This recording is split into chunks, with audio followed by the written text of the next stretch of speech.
aquellos que han sido aceptos en el amado, con A mayúscula, porque se refiere a Cristo. Y nos enseña aquí el apóstol Pablo que esto ocurrió mucho antes de que tú y yo naciéramos, mucho antes de que tú y yo hiciéramos algo bueno o malo. Es más, mucho antes que todo fuera creado.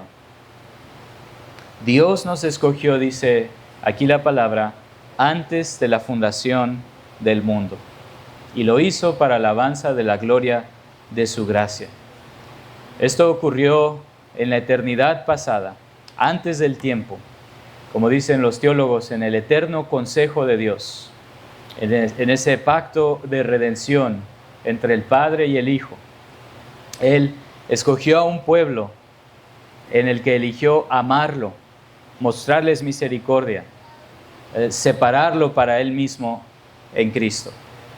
Y noten aquí, hermanos, en este texto de Efesios 1, del 3 al 6, que Pablo no dice que fuimos aceptos por la sangre de Cristo.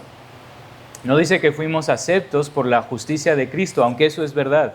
Y lo enseña a partir del versículo 7. Lo que dice aquí es que fuimos hechos aceptos desde antes de la fundación del mundo. El apóstol Pablo nos lleva aún antes de la cruz, aún antes de la obra de Cristo, la obra mediadora por su pueblo. Y es cierto, no estoy negando que esa obra nos presenta delante de Dios justificados y aceptados. Lo que estoy diciendo, hermanos, es que esa elección ocurrió desde la eternidad. Nuestra salvación no comenzó cuando yo decidí amar al Señor o cuando yo decidí venir a Cristo.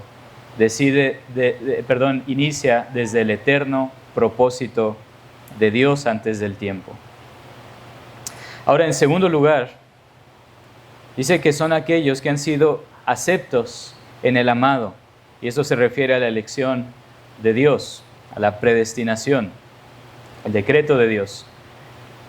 Pero luego en el tiempo, en segundo lugar, ocurre el llamamiento eficaz. Y de esto estudiamos en el capítulo 10 de nuestra confesión. A quienes Dios escogió en la eternidad antes del tiempo, en el tiempo señalado, el Señor, el Espíritu Santo, los llama eficazmente a Cristo. Este llamamiento no es el llamamiento externo general que se hace cada vez que se predica el Evangelio, sino se refiere a esa obra interior que hace el Espíritu Santo, en el que no solamente nos llama, sino nos capacita para responder. ¿Y cómo lo hace? ¿Se acuerdan que estudiamos este capítulo? Lo hace al transformar nuestros corazones. El corazón del hombre natural no responde al llamado del Evangelio. Primero Dios tiene que abrir ese corazón, tiene que cambiar ese corazón de piedra por un corazón de carne, de manera que el hombre voluntariamente y libremente viene a Cristo. De manera que el Espíritu renueva por completo nuestro ser, renueva nuestra mente, renueva nuestro corazón, renueva nuestra voluntad. Nuestra mente, que antes no comprendía las cosas de Dios, ahora es iluminada por el Espíritu para que entendamos la palabra. Nuestro corazón, que no tenía ningún afecto por el Señor, ahora ama al Salvador. Nuestra voluntad, que estaba totalmente indispuesta a venir al Señor, ahora viene libremente y gozosamente a Cristo nuestro Salvador. Entonces nuestra conversión es posible y sucede en respuesta a la obra de regeneración del Espíritu Santo cuando nos llama eficazmente. Número 3, la confesión nos habla también del tercer eslabón de esta cadena de salvación, que es la santificación. La elección, el llamamiento eficaz, la santificación. No es que el Señor nos aparte y nos llame y nos deje por nuestra cuenta, sino que ahora el Espíritu Santo que mora en el creyente sigue haciendo la obra en nosotros, poco a poco, progresivamente, para transformarnos más y más en semejanza de Cristo. La santificación nos enseña que Dios no deja su obra inconclusa. Él sigue obrando en nosotros hasta el día de Jesucristo. Entonces, Para recapitular, hermanos, ¿quiénes son los que perseveran hasta este punto? Los que han sido amados desde la eternidad y aceptos en Cristo, los que han sido llamados por el Espíritu Santo y han sido renovados en su interior poseyendo o recibiendo un nuevo corazón, y los que han sido o los que están siendo santificados. Finalmente, la confesión nos habla de aquellos que han recibido una fe preciosa. Y esto nos regresa al capítulo 14, donde nos habla de la fe salvífica, donde nos enseña que no toda fe es una fe para salvación. Hay una fe temporal, hay una fe sin fruto, hay una fe estéril. Pero la confesión nos habla de la fe salvadora que nos une a Cristo. Es la fe por la cual el hombre se apropia de los beneficios del Evangelio, recibe a Cristo tal y como es ofrecido en el Evangelio, y no solamente cree en Él en el momento de su salvación, sino que es una fe que es fortalecida mediante los medios que Dios ha dado a su pueblo. ¿Cuáles son esos medios? ¿Cómo es que nuestra fe es fortalecida? ¿Cómo es que la fe crece? Es lo que llamamos los medios de gracia. La palabra, la oración, la comunión, las ordenanzas, son los medios por el cual nuestra fe es fortalecida. ¿Por qué es importante esto, hermanos? Porque estos 4 aspectos son esenciales para comprender por qué el creyente persevera. No podemos llegar al capítulo 17 sin haber entendido los capítulos anteriores. Hay un porqué de cómo los autores acomodaron el orden de las doctrinas. Podemos hablar de la perseverancia de los santos porque creemos en un Dios que está obrando en su pueblo, de un Dios que está suministrando a nuestra fe lo necesario para que no desmayemos, para que no tiremos la toalla. Entonces no es algo en nosotros. Algunos que no creen esta doctrina dicen, no, pues ustedes son muy arrogantes porque creen que nunca se van a perder, creen que nunca pueden perder la salvación. No es que nosotros no creamos que podemos perder la salvación. De hecho, si dependiera de nosotros, hace mucho la hubiéramos perdido. Es que creemos en un Dios que nos está guardando. Creemos en un Dios que nos ha amado desde la eternidad. Creemos en el poder del Espíritu que nos guarda, que nos preserva. De manera que, continuando ahí con nuestra confesión, no podemos caer totalmente ni definitivamente del estado de gracia. Es la siguiente línea que vamos a considerar. No podemos caer totalmente ni definitivamente. Los autores de la confesión quisieron aquí enseñarnos no que un creyente no pueda caer en pecado. No estamos diciendo eso. Y hermanos, aquí escuchen con atención. No estamos diciendo que un creyente no pueda resbalar de una manera fea y terrible. El creyente puede caer en pecados serios. El creyente puede caer en pecados escandalosos. Y vamos a ver cómo, de hecho más de eso en el capítulo 18, cómo eso trae serias consecuencias. Nos quita la paz, nos quita la seguridad, nos hace infructuosos para el servicio del Señor, nos quita el gozo. Pero lo que estamos diciendo es que un verdadero creyente no va a poder caer totalmente en ese pecado. Nos habla del grado de las caídas. Un creyente verdadero no va a poder hundirse en ese pecado para siempre, sino que el Señor al que ama disciplina. El Señor llama a los suyos que se han desviado. Tampoco un creyente puede caer definitivamente. Y esto se refiere más bien al fin de nuestras vidas. Que al final de nuestros días, hermanos, a la suma de todo lo que hicimos en esta vida, cuando estemos delante del tribunal del Señor, ningún creyente podrá caer definitivamente del estado de gracia. ¿Qué quiere decir eso? Si ven ahí en sus notas, ¿se acuerdan de ese diagrama que usamos cuando estudiamos el capítulo sobre la voluntad del hombre o el libre albedrío? ¿Se acuerdan que hablábamos de los 4 estados del hombre? El estado antes de la caída, el estado bajo la ley después de la caída, el estado de gracia y también el estado de gloria. Y decíamos cómo después de la caída, toda la posteridad de Adán nació en pecado, nació en ese estado de pecar y no poder no pecar. Todo lo que hacemos es malo delante del Señor. No fue así en el inicio. ¿Cómo hizo Dios a Adán? Era un hombre que justo, perfecto, pero era mutable. Podía cambiar, podía pecar y podía no pecar, y conocemos la historia. Siguió la voz de su mujer y cayó, y toda su descendencia por el pecado original también nacimos en pecado. Pero luego, por la gracia de Dios, a sus elegidos los traslada de ese estado de pecado al estado de gracia.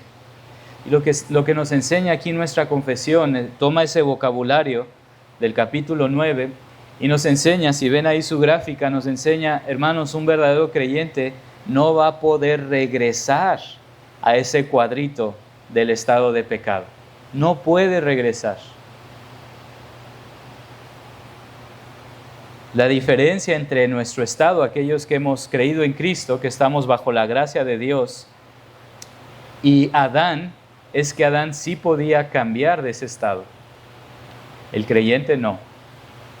El creyente, una vez más, es guardado porque el llamamiento del Señor es irrevocable, como nos dice a continuación y como cita la confesión en Romanos.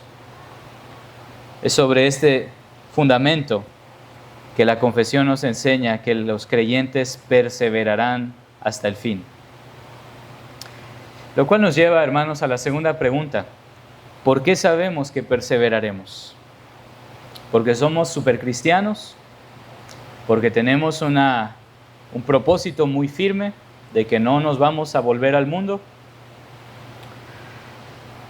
Vean la segunda parte de nuestro párrafo 1. Dado que los dones y los llamamientos de Dios son irrevocables, Él engendra y sostiene en ellos arrepentimiento, amor, gozo, esperanza y todas las gracias del Espíritu hasta la inmortalidad, y aunque surjan y los azoten muchas tormentas e inundaciones, éstas nunca podrán apartarlos de aquel fundamento y roca a la que están unidos por la fe. ¿Por qué es que perseveraremos? Número 1, porque los dones y el llamamiento de Dios son irrevocables. Ahí podemos apuntar Romanos 11:29. Irrevocables son los dones y el llamamiento de Dios. Nosotros cambiamos de opinión. Nosotros incumplimos nuestras promesas. Nosotros, aunque tengamos toda la intención de cumplir lo que dijimos, muchas veces surgen cosas fuera de nuestro control. No es así con Dios. Dios es inmutable. Su propósito es eterno. Si el Señor lo ha dicho, no lo cumplirá. Si el Señor ha hablado, no lo hará. Cuando una persona pone en duda la seguridad de salvación de un verdadero creyente, no está poniendo en duda solamente la fuerza o la continuidad del creyente, sino la palabra de Dios.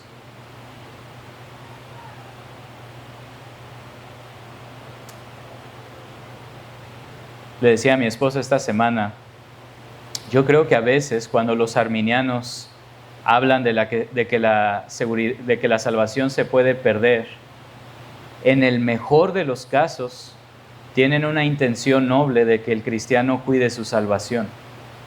Y de hecho vamos a ver ese argumento más adelante en una de las clases. Que si les decimos a los cristianos que la seguridad no se pierde, van a descuidar su salvación. Hay una respuesta. Pero hermanos, el problema más grande de este argumento es que estamos poniendo en duda la palabra, el poder y el propósito de nuestro Dios. ¿Habrá algo que pueda frustrar el llamamiento de Dios? ¿Habrá algo que nos pueda separar del amor de Dios en Cristo? A eso es a lo que estamos señalando en este momento. El llamamiento de Dios es irrevocable. No solo eso, en segundo lugar nos dice también nuestra confesión que además Dios continúa produciendo las gracias necesarias. Y aquí las gracias no es cuando decimos gracias por algo que recibimos. Se refiere a las gracias, los dones que por gracia el Señor nos da, como son la fe, el arrepentimiento, el amor, el gozo, la esperanza. Lo que nos enseña aquí los autores de la confesión es que el Señor no solamente nos salva y nos abandona para que nosotros, pues ahora cuida tu salvación, pues ahora tú asegúrate de no perder lo que te acabo de dar. No, dice el Señor sigue suministrando a su pueblo todo lo necesario para llevar a la consumación la obra que Él ha comenzado. Yo sé que les he compartido esta ilustración antes, pero cada vez que yo paso ahí por la Plutarco, ¿se acuerdan? Si han visto ese edificio enorme, parece muy bien hecho y lleva años así inconcluso. Hay varias teorías de por qué quedó inconcluso, pero yo siempre que paso por ahí, por la Plutarco, pienso en la perseverancia de los santos, porque yo digo, alguien hizo todo este plan, alguien hizo toda esta inversión, alguien tenía todos estos planes y hubo algo que sucedió que dejó esa obra inconclusa. Y luego doy gracias a nuestro Dios, que Él no va a dejar ninguna obra inconclusa. No hay cosa que el Señor no conozca, que el Señor no pueda prever, que el Señor no haya tomado en cuenta. Antes bien, el Señor da al creyente todo lo necesario para perseverar. ¿Es gozo en medio de una prueba? Hermanos, ¿cuántos de aquí no podrían dar testimonio de cómo el Señor los sostuvo en medio de esa prueba? ¿Es esperanza en medio de una enfermedad? ¿Cuántos pueden dar testimonio? El Señor me dio la gracia necesaria para ese momento.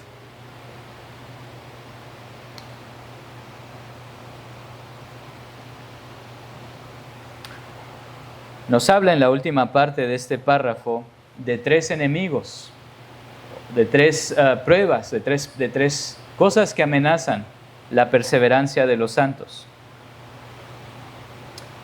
Se ha dicho tradicionalmente que son 3 enemigos que tiene el cristiano: el mundo, la carne y el diablo. Y aquí los vemos de una manera, se infiere que habla de estos 3. El mundo, la carne y el diablo. Hermanos, no estamos diciendo que la vida cristiana sea sencilla. No estamos diciendo que no habrá lucha. De hecho, el Señor Jesús nos advirtió, el que persevere hasta el fin, ese será salvo. Y aquí nos habla, por ejemplo, de la lucha que tiene el cristiano contra el mundo. Habla de las muchas tormentas e inundaciones que se levantarán contra el creyente y que lo pueden llegar a azotar. No, la vida cristiana no es libre de dolor. Dice ese himno que tanto amamos, alcancé salvación, de paz inundada, mi senda ya esté, dice, o cúbrala un mar de aflicción. Hay tempestades, hay tormentas, pero en medio de esos sufrimientos y pruebas y luchas, dice nuestra confesión, nada puede destruir el fundamento de nuestra salvación. Ninguna tormenta podrá arrancarnos de la roca que es Cristo. Tenemos también una lucha con la carne, y esta se menciona por medio de la incredulidad. El creyente duda. El creyente pasa por épocas de debilidad espiritual. Hay momentos en que las promesas de Dios y la luz del Señor se ve velada por nuestras dudas, por nuestro propio pecado. Pero ¿cuál es la respuesta que nos da nuestra confesión? Hermanos, una cosa es que nuestras circunstancias cambien, otra muy diferente es que nuestro Dios cambie. Nuestro Dios es inmutable, nuestro Dios es el mismo, es la roca de los siglos. Capítulo 2, estudiamos en Teología de Dios que Dios no cambia como nosotros, Él permanece siempre el mismo. Y finalmente, número 3, nos habla también de las acechanzas de nuestro enemigo el diablo, las tentaciones de Satanás. El diablo intentará acusarnos, tentarnos, desanimarnos, confundirnos y puede atacarnos ferozmente. Él quiere destruirnos. ¿Cuál es la respuesta? ¿Cuál es la promesa? Dice el Señor en Juan 10:29, mi Padre es mayor que todos y nadie los puede arrebatar de la mano de mi Padre. Juan 10:29. Dice en la última línea del primer párrafo que nuestros nombres están grabados en las palmas de sus manos y escritos en el libro de la vida. Una vez más, ¿desde cuándo? En el momento que yo creí, desde la eternidad. Por eso es tan importante, hermanos, entender el decreto de Dios. Nuestra salvación comenzó cuando Dios decidió amarnos, aceptarnos en el amado desde antes de la fundación del mundo. ¿Se dan cuenta, hermanos? Nuestra salvación es trinitaria. Nuestra salvación es trinitaria. Fuimos amados y escogidos por Dios en la eternidad. Fuimos comprados, fuimos sellados con la sangre del pacto del Hijo en la cruz del Calvario. Y somos guardados, sellados. Es la garantía de nuestra salvación, la morada del Espíritu Santo, la tercera persona de la Trinidad en el creyente. Así que la pregunta no es, hermanos, ¿será que soy suficientemente fuerte para terminar hasta el final? La pregunta es, ¿será Dios fiel en cumplir su palabra? Y la respuesta es sí y amén. Gloria a nuestro Dios, que Él terminará lo que ha comenzado. La siguiente clase vamos a continuar con el párrafo 2. Bien, hermanos, vamos a hacer una oración para terminar. Estamos terminando un poquito antes, pero es para preparar la cena del Señor. Recuerden que hoy vamos a participar de esta ordenanza. Oremos, hermanos, para despedirnos de este tiempo. Señor, te damos gracias por tu palabra y te damos gracias, Señor, porque hoy podemos recordar una de las promesas que más consuelo traen a tus hijos, que en medio de nuestras luchas, desánimos, cuando somos acusados por el enemigo, sabemos que tenemos delante de ti, Señor, a un abogado que intercede por nosotros, aquel que murió por nuestros pecados, en obediencia, Señor, a su misión, en obediencia, Señor, a tu propósito eterno, de darnos un mediador para ser recibidos, para ser adoptados. Y gracias te damos, Señor, porque no nos has dejado huérfanos, sino que nos has dado a tu Espíritu, al Consolador. Te rogamos, Señor, que tú nos des más entendimiento, que nos des más luz en estos temas, para que podamos gloriarnos. Y esto a su vez, Señor, que nos lleve también a ser diligentes en la salvación tan grande que nos has dado. Señor, sigue estando con nosotros en esta tarde. Prepáranos también para adorarte por medio de nuestro culto. Te adoramos y te damos gracias por Cristo Jesús.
Sentir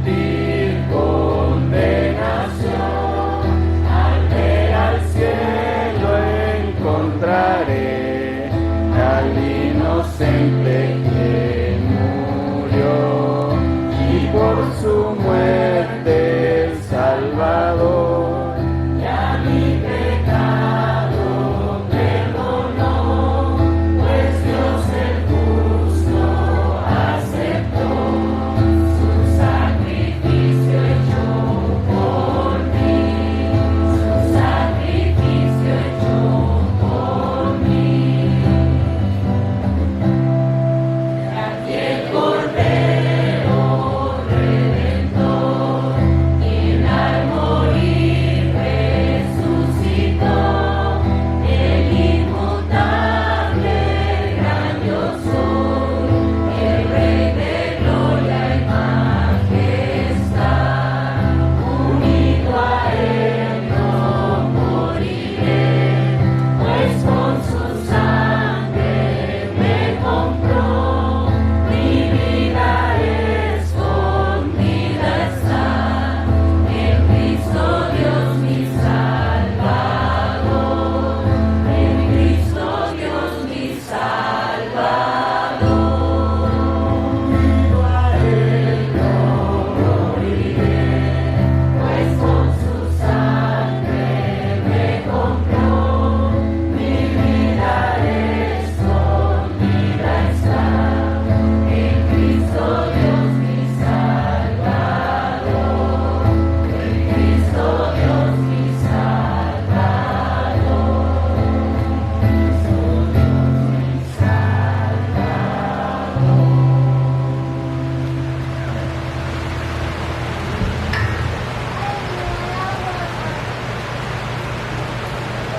Pueden tomar sus lugares, hermanos. Pueden tomar sus lugares. Así como están en sus pies, hermanos, vamos a hacer una oración.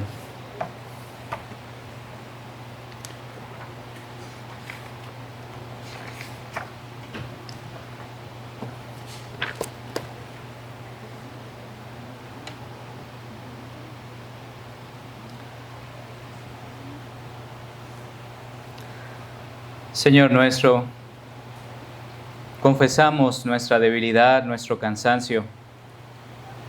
Confesamos, Señor, que, como veíamos esta mañana, las luchas, las tormentas de esta vida a veces nos desaniman.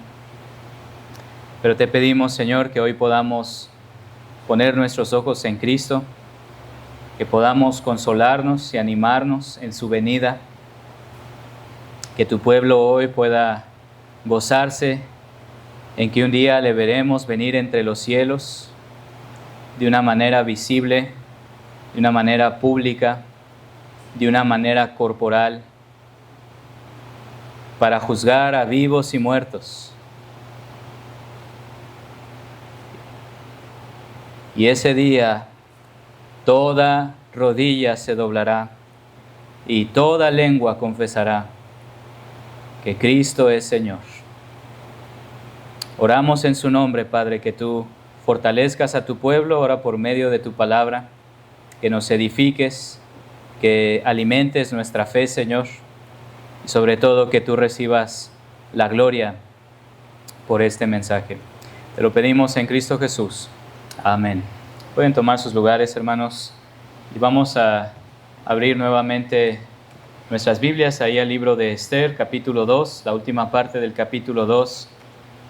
En el último mensaje vimos cómo Esther fue coronada reina, a pesar de que hasta este momento ha ocultado a su pueblo, ha ocultado a su nación y por tanto al Dios de su pueblo, tal como Mardoqueo le ha estado instruyendo y una y otra vez. Y no alcanzamos a ver esto en el último mensaje, pero ahí en el capítulo 2, la última parte, vemos que después de estas cosas, Mardoqueo, estando a la puerta del rey, donde se atendían los asuntos oficiales del reino, de alguna manera se entera sobre una conspiración para matar al rey. Dos funcionarios que estaban encargados de custodiar la entrada del palacio estaban planeando el asesinato del rey Asuero. Y vemos algo del carácter de Mardoqueo en que seguramente estos hombres eran peligrosos.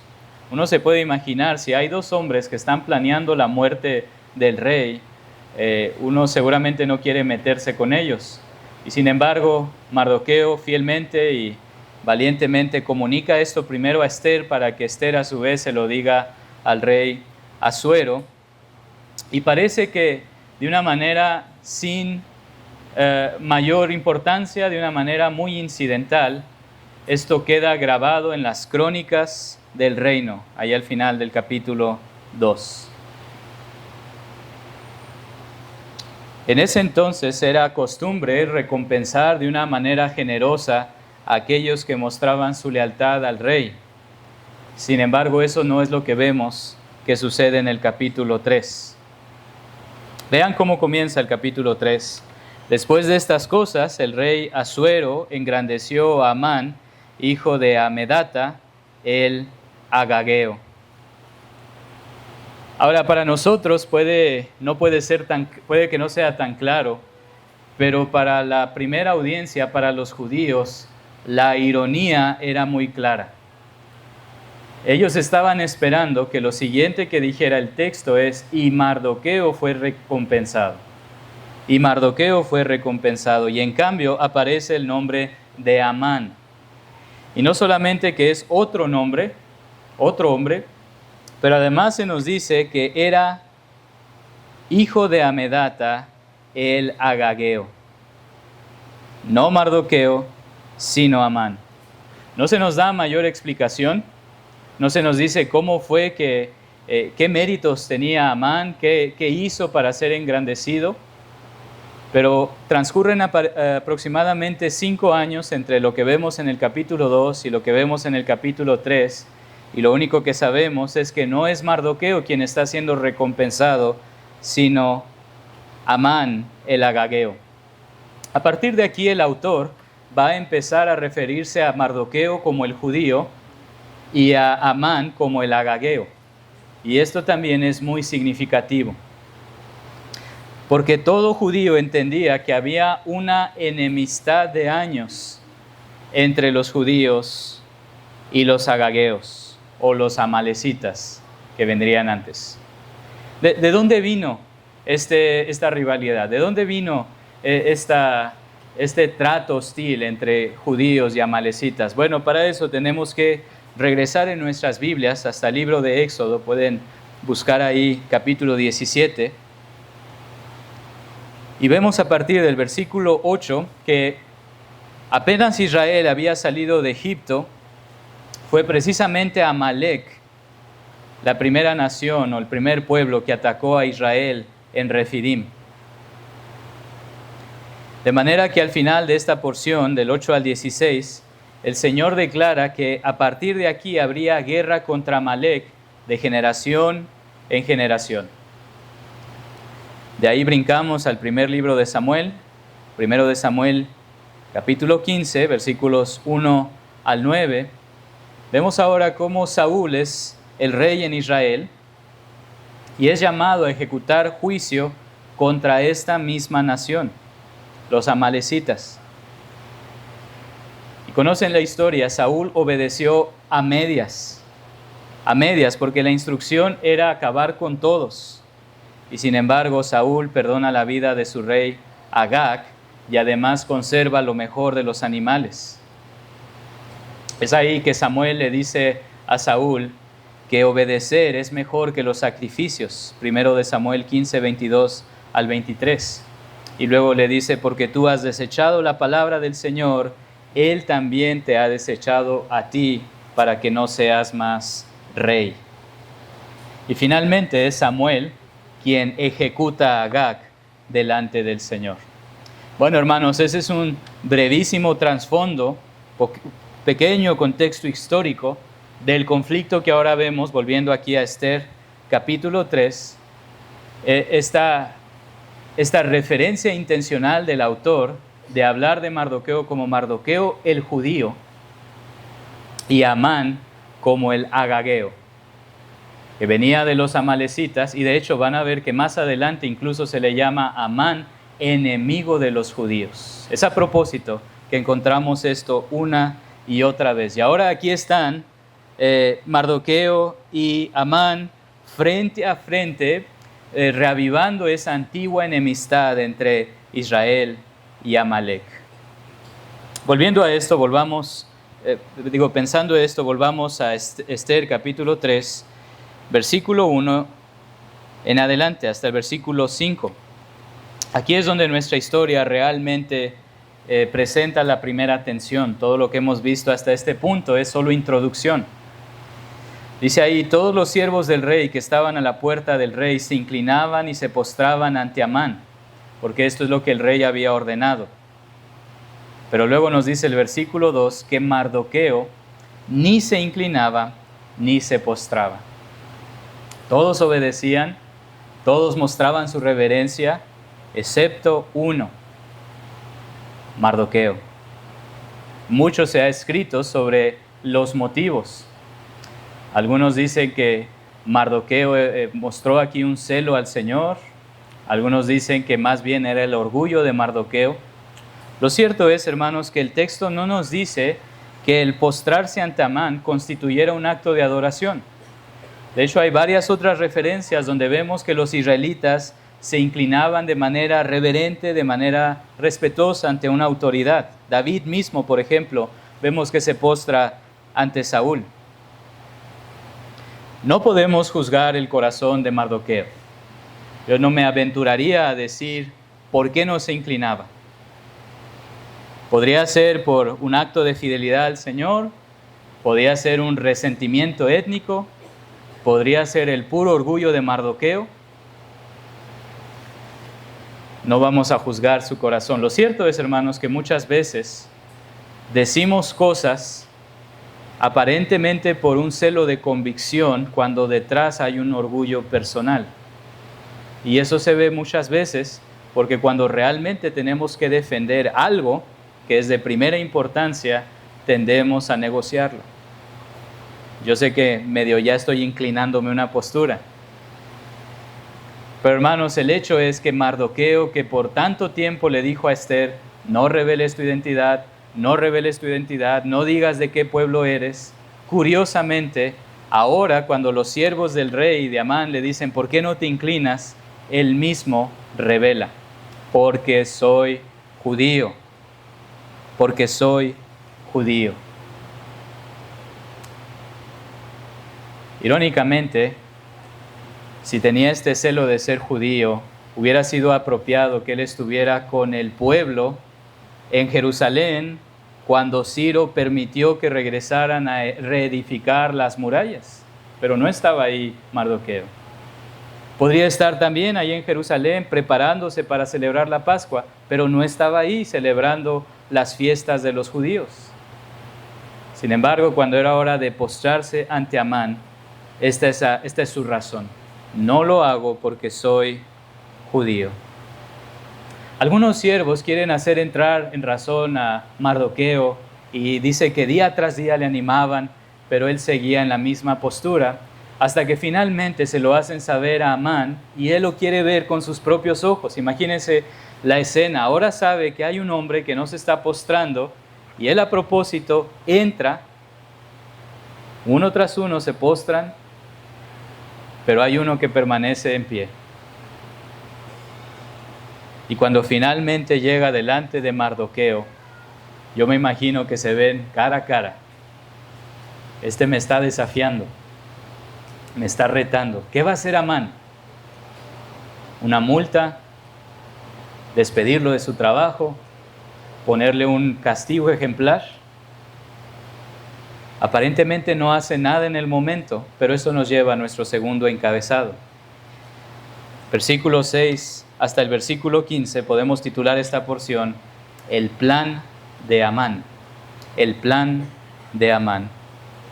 En lugar de descargar esa furia, esa indignación contra un solo hombre, Mardoqueo, quien no se postraba, noten la conclusión de Amán, que es terrible, es escalofriante. Su conclusión es que todo el pueblo debería morir. Todo el pueblo debería morir.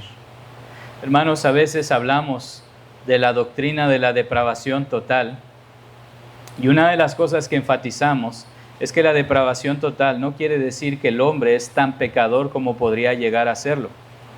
Y sin embargo, hay diferentes momentos en los que vemos que en un hombre caído puede llegar a un grado de pecado cuando la gracia común de Dios deja de detenerle y cometer actos escandalosos, actos horribles, como el caso de Amán. Todo el pueblo debe de morir. Vean una vez más, versículo 6.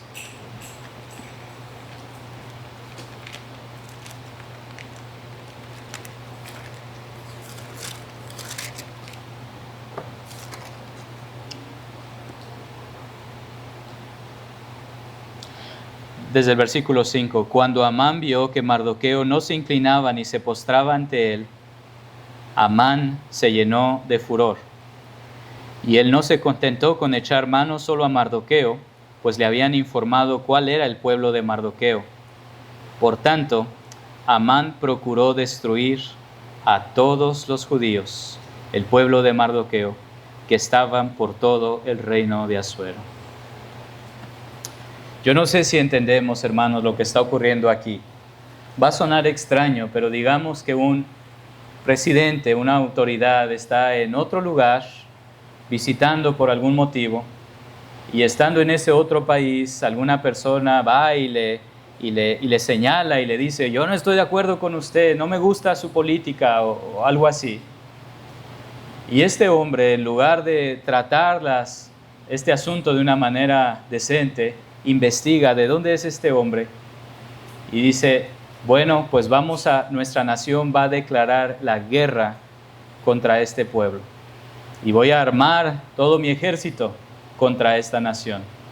Suena extraño, ¿verdad? Suena loco, pero hermanos, esto es lo que está ocurriendo aquí. Tan pronto Amán se da cuenta de cuál es el pueblo de Mardoqueo, dice, todo judío debe ser destruido. Aquí comienza el plan de Amán. Primero vean el versículo 7, tiene que fijar una fecha. Dice, en el mes primero, que es el mes de Nisán, el año 12 del rey Asuero, se echó el pur, es decir, la suerte delante de Amán. Dice que cayó el mes 12, que es el mes de Adar. La palabra pur significa suerte y precisamente de ahí viene la palabra Purim. Así que lo primero que hace Amán, fiel a su fe, es un hombre idólatra, tiene sus dioses y pide la dirección de sus dioses echando suertes.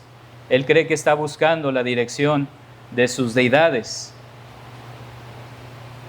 Y el día señalado cae el 13 del mes de Adar, lo que quiere decir que faltaban aproximadamente 11 meses. Seguramente esto no cayó bien a Amán, él quería actuar de inmediato, pero sus dioses le indicaron, hazlo en 11 meses.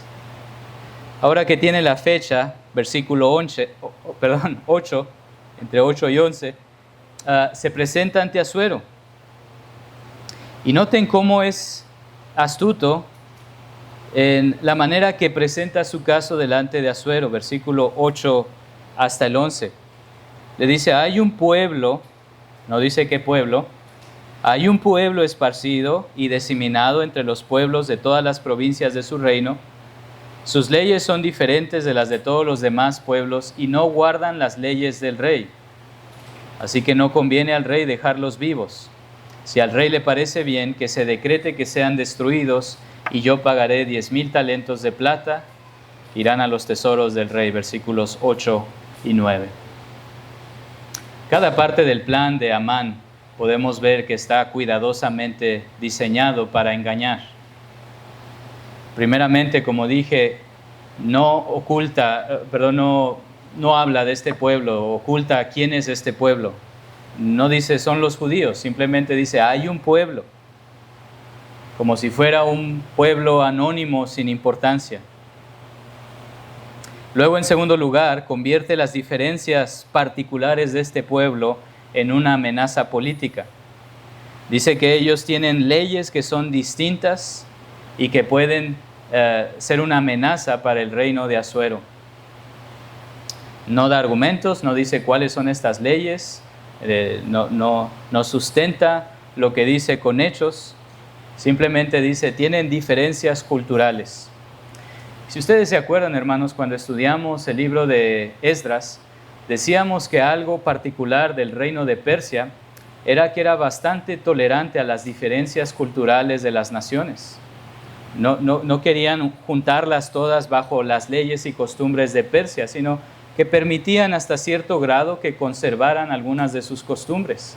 Así que esto no era algo extraño para Asuero. Sin embargo, lo que está diciendo Amán es, mire rey, esas costumbres que son diferentes podrían llegar a ser una amenaza para su reino. A usted no le conviene que este pueblo siga con vida.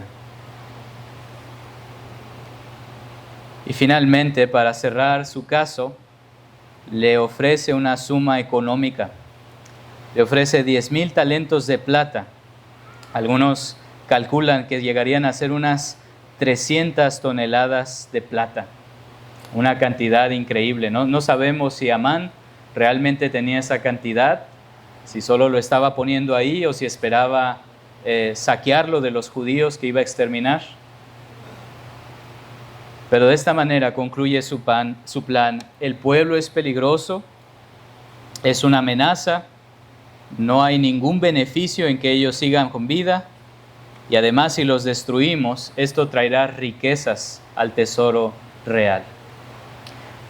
Bueno, después de presentar su caso, uno esperaría que el rey Asuero hiciera algunas preguntas, como sería normal, como sería adecuado en un rey justo. Bueno, ahora dime, ¿y quién es ese pueblo? Bueno, ahora y dime, ¿cuáles son esas costumbres que tú dices que van a ser una amenaza para mi reino? Bueno, dime, ¿cómo es que es bueno para mí el que sean exterminados? El rey no pregunta absolutamente nada de eso. De hecho, no podemos esperar que actuara de esa manera porque desde el capítulo 1 vemos que es un hombre vendido a sus pasiones. Es un hombre para quien todo lo que importa son las riquezas, es la ambición, es los lujos, la lujuria, las pasiones. Así que sin más, dice el texto que se quita el anillo real, que era un símbolo de su autoridad, se lo entrega a Amán, y aquí por primera vez se identifica a este hombre como enemigo de los judíos. Y en un solo gesto, Amán consigue lo que quiere. Ese resentimiento, esa ira que sentía contra Mardoqueo y ahora contra todos los judíos, finalmente tiene el respaldo del rey. Versículo 11, la plata es tuya y también el pueblo para que hagas con él lo que te parezca bien. Pero la plata es tuya, el pueblo es tuyo. Como si fuera algo, como si fuera la vida de todo este pueblo, fuera algo con lo que se puede negociar. Aquí está, es tuyo. Y la última parte del capítulo nos narra ahora la ejecución de este plan, versículos 12 hasta el 15. Llaman a los escribas que son convocados el día 13 del mes de Nisán. Y un paréntesis, esta fecha es significativa para los judíos. Si recuerdan algo del calendario judío, esto es un día antes de la fiesta de la Pascua, precisamente cuando se celebraba la liberación de Egipto. Entonces el pueblo está en vísperas de celebrar la Pascua, la liberación de su Dios, cuando se les anuncia que ahora tienen una nueva sentencia de muerte. Esta orden es traducida a todos los idiomas, a todas las provincias, a todo lo que gobernaba Asuero, y es muy clara. Versículo 13. Destruyan, maten y exterminen a todos los judíos, jóvenes, ancianos, niños, mujeres, todo en un solo día, y después ustedes pueden quedarse con los bienes de los judíos. Qué lenguaje tan fuerte. Destruyan, maten y exterminen.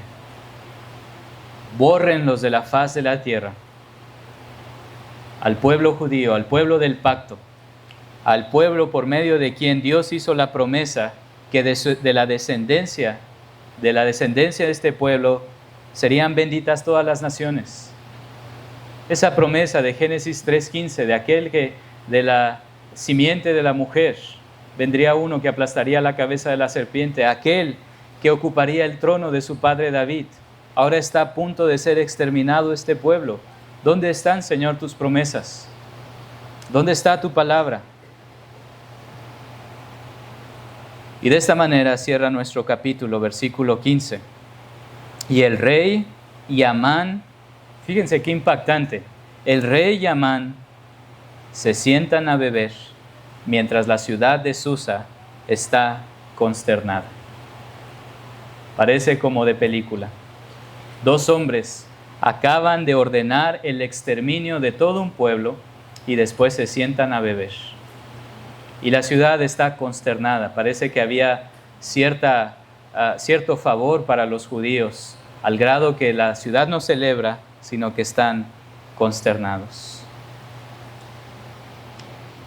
Bien, hermanos, hemos visto en nuestro texto el día de hoy que aparentemente hay una sentencia irrevocable de muerte. Los judíos tienen casi 11 meses. ¿Qué van a hacer en este tiempo? ¿Van a prepararse para defenderse? ¿Van a huir? ¿Van a esconderse? ¿Van a contratar un abogado? Es el decreto del rey. ¿Va a haber un libertador? Bueno, eso lo veremos el próximo mensaje. Por ahora vamos a considerar algunas aplicaciones que podemos extraer de nuestro texto.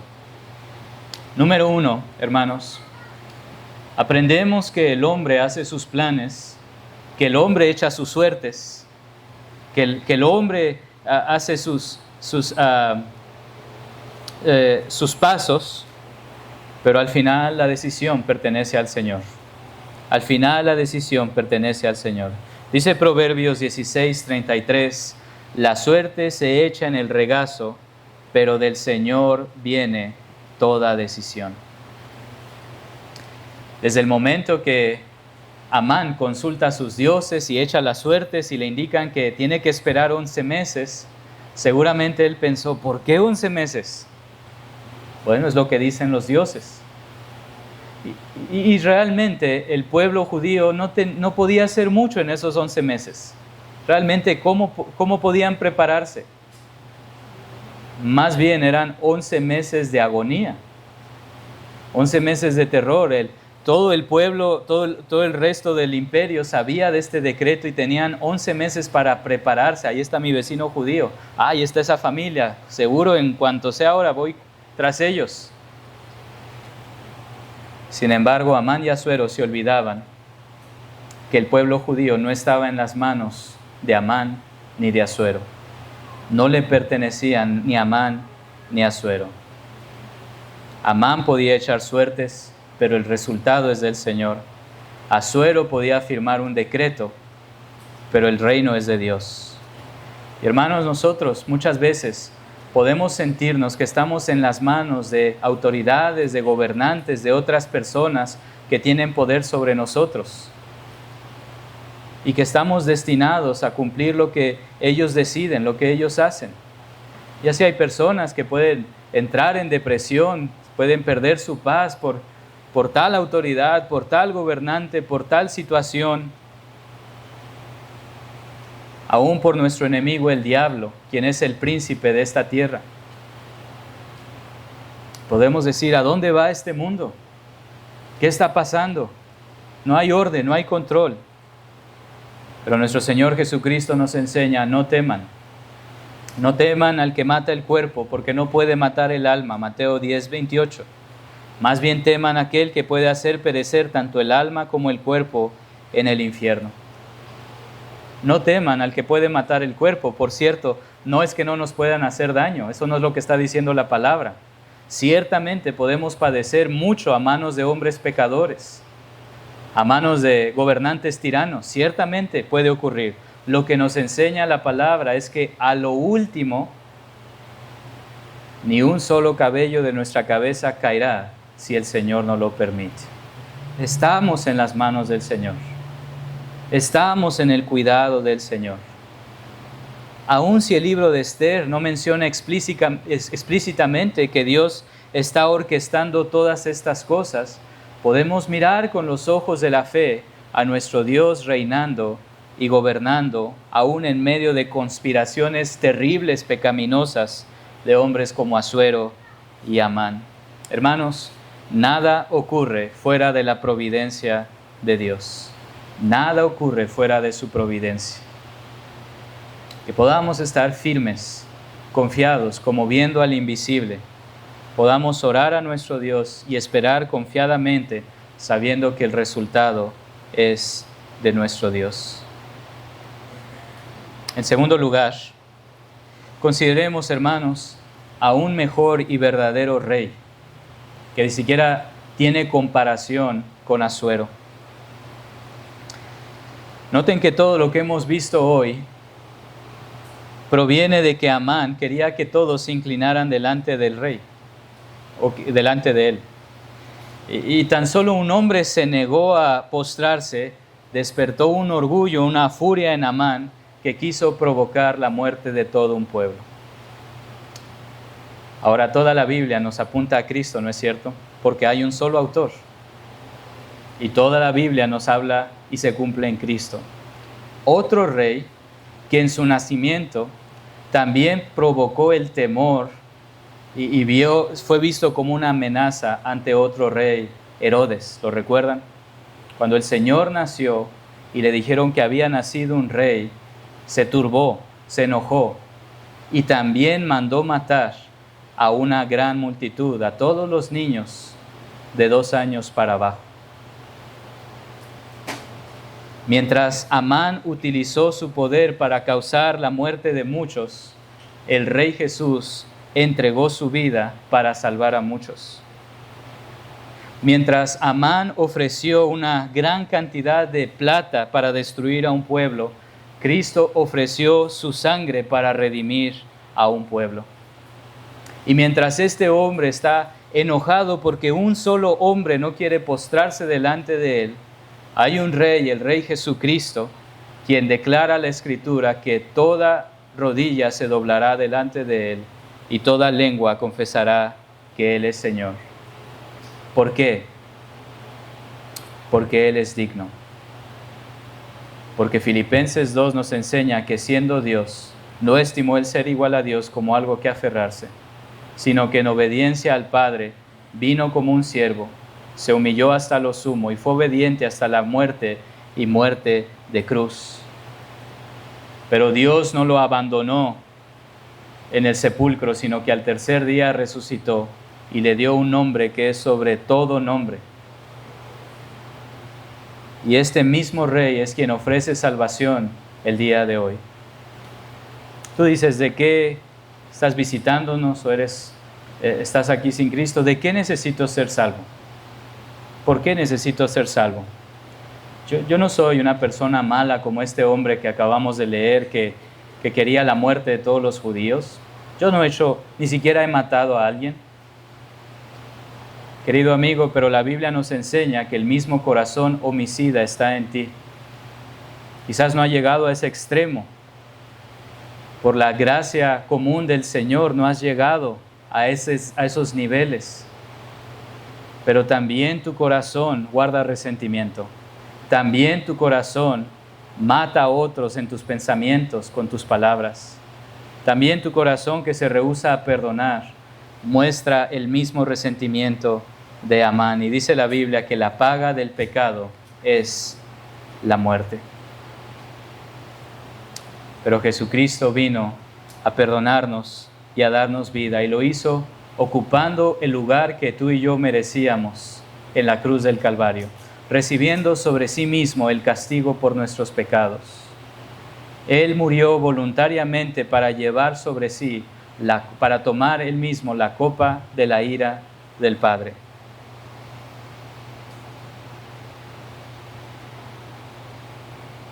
Precisamente ahora, hermanos, vamos a recordar la muerte del Señor por medio del pan y de la copa. Antes de orar, vean una vez más el final del capítulo 3. Les hacía mención de cómo Amán y Asuero se sientan a beber después de entregar a este pueblo a la muerte. Y les hacía el comentario que esto ocurre en el día 13, un día antes de la fiesta de la Pascua. Justo cuando el pueblo iba a celebrar la liberación de Egipto, se les anuncia esta sentencia de muerte.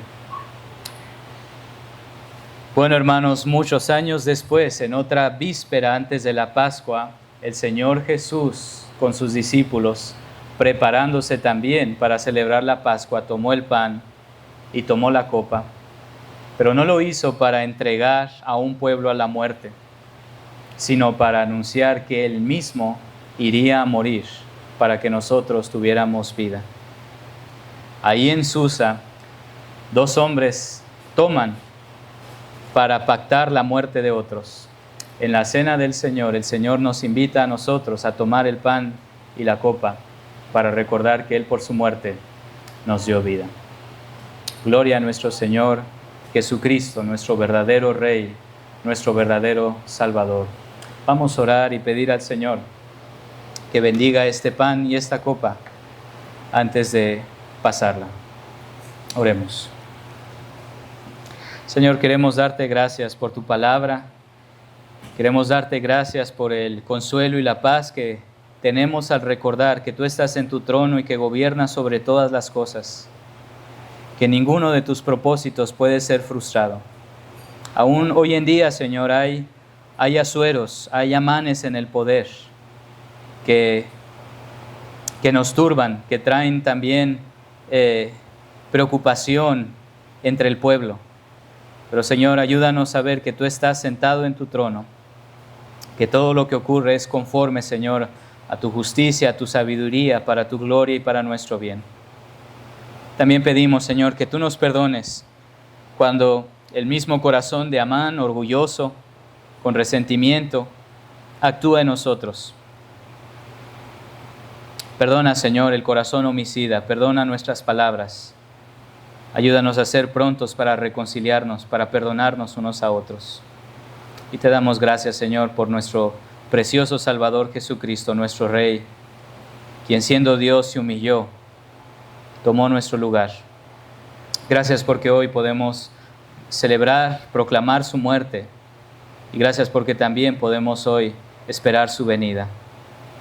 Bendice este pan, bendice esta copa, Señor, y también úsalas para edificación de tu pueblo. Oramos esto en el nombre de nuestro Señor Jesucristo. Amén.